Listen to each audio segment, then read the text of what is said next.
Hi, this is Chris, and we are continuing in section 4 of SAT Practice Test 3, looking at number 5. And this question reads, it's a long one. It says, at Lincoln High School, approximately 7% of enrolled juniors and 5% of enrolled seniors were inducted into the National Honor Society last year.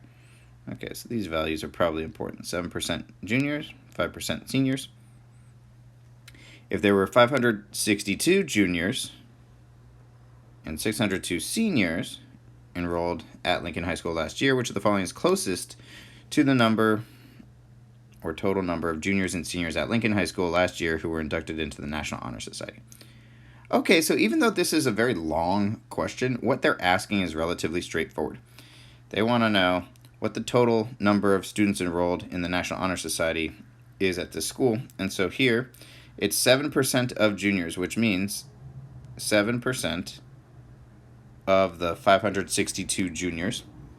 And to do that calculation, we take the value, and to find a percentage, you multiply by that percentage, which is basically going to be the number that you see there, but in decimal form. You would multiply 562 times 0.07. That's 7%.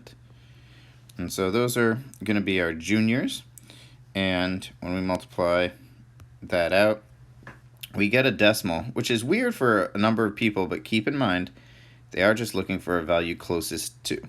So this comes out to 39.34. And again, in some word problems, that might be cause for concern, because if you were trying to find an exact number of students, to come up with a decimal would seem a little awkward. You can't have just a portion or fraction of a student. However, in this case, it's okay, because the correct answer is going to be the closest or best approximation. So that's for our juniors. Let's check out our seniors.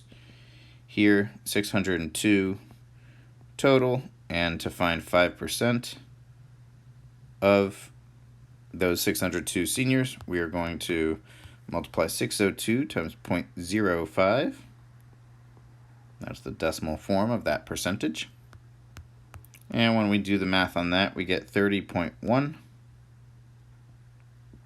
And when we add it up for both, that's 69.44, which matches up with what we see in answer choice B as the closest value that they give us there. Let's take a look at question 6. So here they want to know the sum of the two polynomials shown above. And actually, one thing that they do that is very helpful is they already have all of the terms lined up in the same positions, where it makes it easy for us to combine like terms. So we're just going to add these together straight down.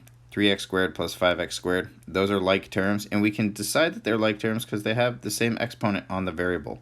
So it's not just about the x, but the exponents also have to match. Here, 3x squared plus 5x squared gives us 8x squared. Negative 5x and negative 2x combined gives us a negative 7x, or minus 7x. And a positive 2 and a negative 6 gives us minus 4. And we glance at our answer choices and see that that matches answer choice A. We are good to go with that one. Let's jump down to the next page and take a look at question 7. And here we have a straightforward question, but we've got some fractions in here. So this is starting to look a little bit more challenging math-wise, at least visually. Whenever you're trying to isolate a variable that has a fractional coefficient like we see here, you're just going to multiply by the reciprocal.